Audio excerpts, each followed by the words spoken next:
Good evening. Hey, this is Shareese. And Danny Strong. And you know what it is. It is Strong strong conversations. You know, we're I speak for myself, a little tired. We had a good day. No, speak for me too on this one. I'm tired because that's the first thing that came to mind. I said, should I tell them today that I'm a little tired today?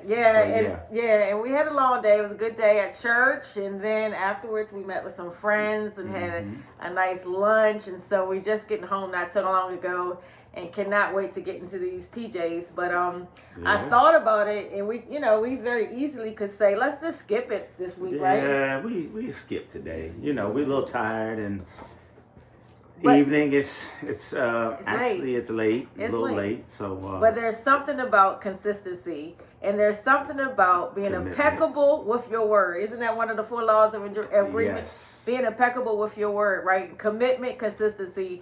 And so whether it's 3 minutes, 5 minutes, 10 minutes, or however, as long as it's done in purpose, right? Yes.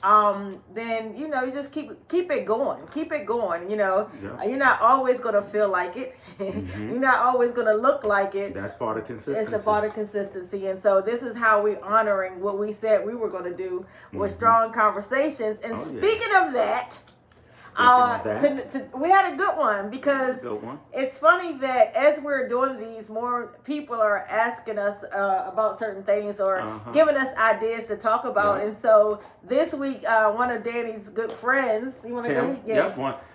One of my close friends, Tim Mack. We were talking at the gym, and he was like, "Hey man, why don't you talk about?" And I may not have it exactly right, but he said, "Why don't you talk about how did you like rebuilding after tragedy?" Yeah. And I was like, I said, How did you rebuild? Like rebuilding after tragedy. How did you do it? What did that look like? And I thought for a moment when he said it, and I was like, man, thank you very much. That would be something really good to get into. And he and I spoke about it for a moment, and so here we are. But before you get into that real quick, baby, it reminded me a few years ago how actually it had to be it's a while, because you had your Hummer then. Okay. You had your Hummer then, and you were in the parking lot, in the handicap parking lot, right? Oh, yeah. And so a young kid came by and saw Danny parked in the handicap. Was he young? Was he young? I don't know. I don't know. He was younger than you, right? Oh, yeah. Well, he's okay, but he was a man. But he saw Danny in the parking lot, in the handicap parking spot, and he got mad.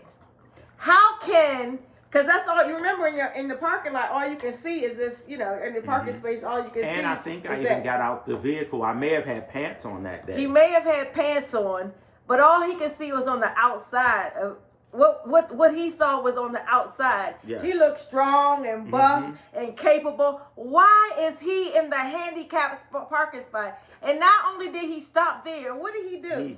He went on Facebook. And he went on social media. He took a picture of the vehicle, of the truck, because it had Strong Fitness on the side of it. Yeah. So it was advertising the gym fitness. Yeah. And I think he made mention of that. Look at this guy, fitness guy, who's taking up a handicap parking space, and so on and so forth, and tried to clown me, and really not just clown me, but discredit your me business, and my business. Like, hey, don't go to this person. What kind of person would do something like that? And so I wanted, because we don't have a lot of time tonight, but I wanted to bring that in, because what people see on the outside is not always what's happening on the inside. Very so true. For those who are new to us, Danny is an amputee, and while my man looked great and good and strong, he does have a story to tell, because he lost his leg in a car accident. And so he won't probably get into that story. More to come, I'm sure, on that. More to come. But he does have a story to tell, and I'm thank God for Tim, who encouraged him this week, and to remind him of how did you get through. How do you get through? Because a lot of us, we seeing each other every day. We seeing the outside, and we're going to work, and we're going to school, and we're doing this, and we're doing that, and we're doing all the things.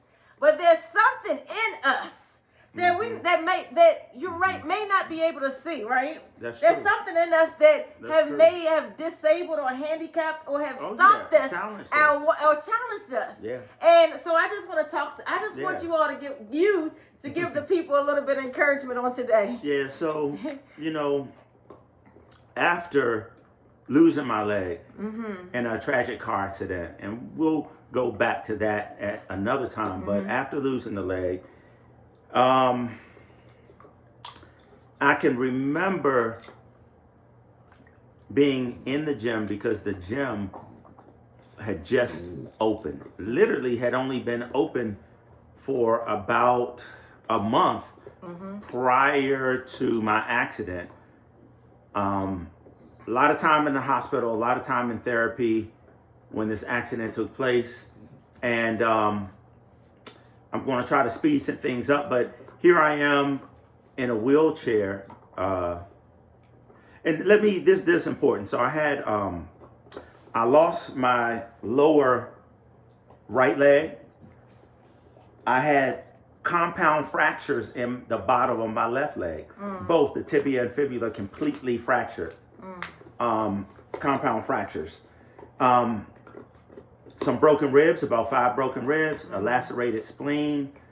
I had also, not to mention a lot of just bumps, bruises all over, but also I had a pelvis injury as well. I had a fracture in like the lower like sacrum area and the back. So with all of this, I couldn't walk. I remember being in a wheelchair coming back into the gym and even just trying to, move around. I lost a lot of weight. So you had started the gym with 2 legs? Yep. Wow. Started the gym with 2 legs, completely healthy. Wow. So of course, once this happened, man, I can't get into everything I want. You got a story. You have a story. I got a story. You definitely have a story. It's got to be in the book. But I mean, just got a book coming, the questions to God, the whys, the everything. Oh my goodness. But anyway. Yeah, because I don't know if I would have kept going with the gym, really. I can tell you, and thinking back to the healthier, stronger Danny, when life seemed to be somewhat, perfect and good. Yeah. But anyway, I'm in the gym. And I remember one gentleman asked me, he said, you know what? Do you think you would ever bodybuild again, get on stage? Yeah. And at this time, I was in the wheelchair in the gym working. Y'all are not listening to this. I'm hearing it too. So.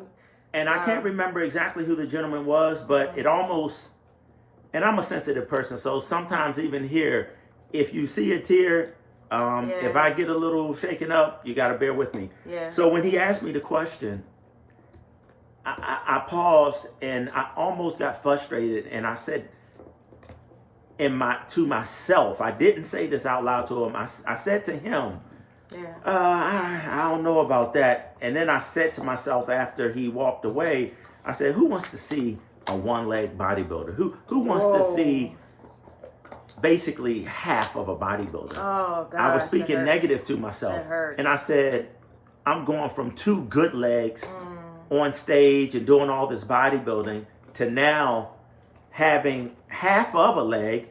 One is gone, half of one is gone. And the other one I was still healing from because, again, I told you, the opposite leg had compound fractures in it. So I had a rod put in the tibia from the top of the knee all the way down to the ankle. Yeah. There's a rod with pins all through that leg. So I just knew I wanted to get back to feeling better, back to being healthier in the gym. So this thing was a one step at a time process. It couldn't be rushed. There's a lot of emotions in it. So in the wheelchair, I would take myself and I would move over to one of the exercises like it was a lat pull. Yeah. I would slide out the wheelchair, get close to the lat pull, set myself down, grab the bar, do some lifting. If it was a bench press, I would ask someone else to maybe put the weights on for me. I would slide the wheelchair next to the bench. I would get on the bench, I would lay down, I would, do my lifting, have someone spot me. When I'm done, get back into the wheelchair. And this went on for a while until finally I received my prosthetic. My leg was healed enough where I could start walking with the prosthetic. So this literally was one step at a time. So now I could see myself being able to do more in the gym, being able to now at least walk in the gym by myself, being able to put the weights on the bar by myself and not ask for help. So this gave me more encouragement. Again, from the wheelchair, not being able to walk in my own gym, to now walking on a prosthetic, and things just progressing little by little. Yeah. So now I see a little muscle coming. I see myself looking a little better. I see myself feeling a little better. It was consistency, but it was also little steps. Yeah. Not trying to push too far. But you saw yourself at the next step. I saw myself at the next step. I did. It's important. And I didn't know how far that was going to be, but I just said, let me keep going. Yeah. Little steps at a time. Yeah. Little steps at a time. So then, that same question that the guy had posed to me far before about, will you ever compete again? Do you think you'd ever do bodybuilding again? That little question remained in my head. It would circulate, and I would even ask myself, do you think you could do it again? Never let it go. Do you never let it go. think you could get on stage again? Do you think you got the power to persevere, to be able to build yourself back up, and then have the courage to show people yourself with one leg missing? Ooh. Because now I had to work on some stuff on the inside about maybe feeling as though that was something that was inferior. That you were a whole person. Still, that the leg was missing, but I'm whole just the way I am. Oh my God. So that took also more work. But finally... this is a whole message. I mean, I'm like, it's so many messages out of that, baby. Yeah. What you just said there. Goodness. Finally, as I began to build, and I could possibly see myself maybe doing a bodybuilding show, maybe good enough of what I thought of myself to get on stage. It challenged me. That question he asked me never left my mind. Never left. And I'm so glad, though I wish I knew who asked me that question. And maybe they'll see this and be like, that was me. Probably a lot of people. But I'm sure more than one person asked me this. And once it got locked in, I said, I got to do it again. Yeah. I have to get on stage again. You started seeing yourself on stage. I started seeing myself on stage, seeing myself being able to get on stage and do bodybuilding again. Yeah. And you know what? Little by little, that thought, that dream, that question, that challenge, it came to fruition. It came to pass. Mm-hmm. And I'll say this, out of the biggest tragedy of my life came one of the biggest blessings of my life.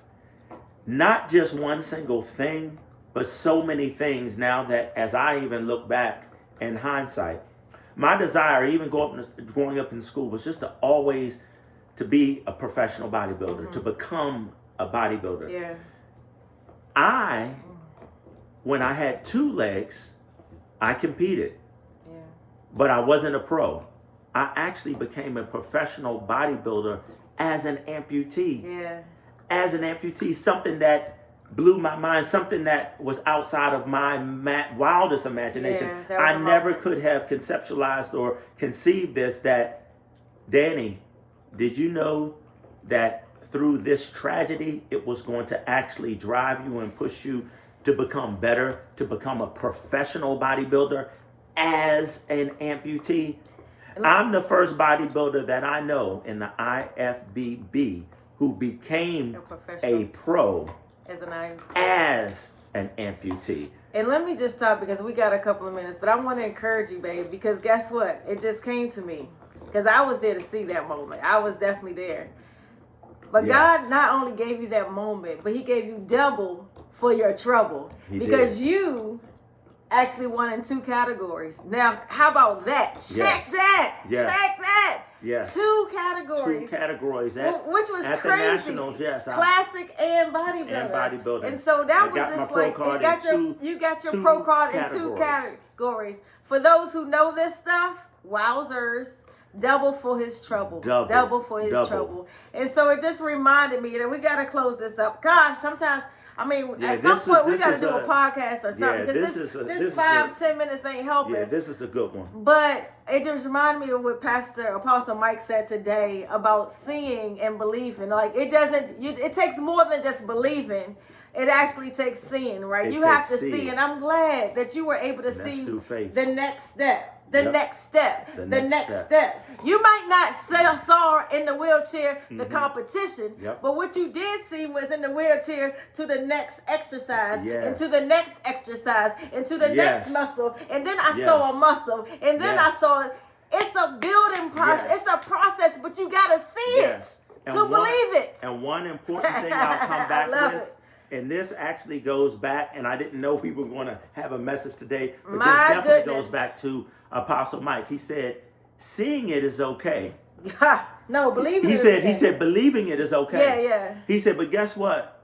You can sit here and believe your vehicle is going to start. Just by holding the key. But if you just dangle the key and believe, but you never take action, the action is you go walk to it, put the key in the ignition, turn it and start it.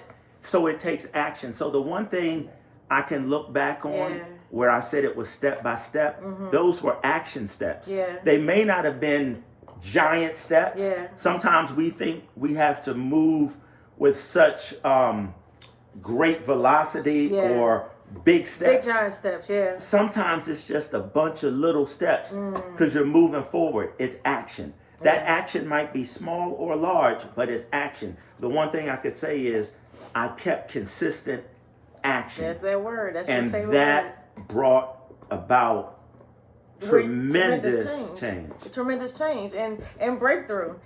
So I want to leave you guys with this because this was just good to me.